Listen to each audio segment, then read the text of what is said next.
बुलढाण्यामधल्या लोणार तालुक्यामध्ये अतिवृष्टीमुळे शेती पिकांचं मोठं नुकसान झालंय।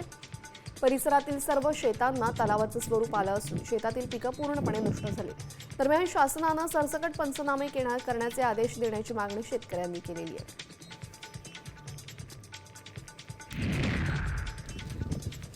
वर्धा जिल्ह्यामध्ये मुसळधार पावसामुळे शेतकऱ्यांचं प्रचंड नुकसान झालेलं आहे। घरात पाणी गेल्याने नागरिकांचं देखील नुकसान झालं। पालकमंत्री पंकजा भोयर यांनी नुकसानग्रस्त गावाची पाहणी केली। यावेळी नुकसानीचे तात्काळ पंचनामे करण्याच्या सूचनाही दिलेल्या आहेत।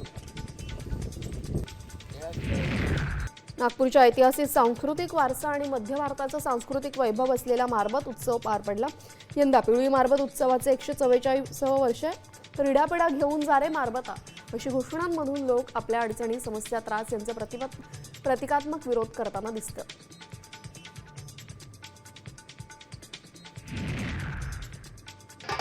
भंडारामधल्या तुमसर शहरामध्ये मारबत उत्सव साजरा झाला। शहरातील विविध प्रमुख चौकातून मारबतची मिरवणूक ढोल ताशाच्या गजरामध्ये आणि आकर्षक सजावटीनिशी काढण्यात आली।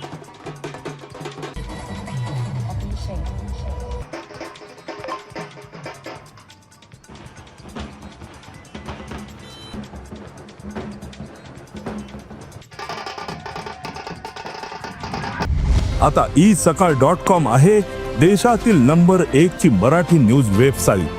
प्रत्येक अपडेटसाठी isakal.com ला नक्की भेट द्या।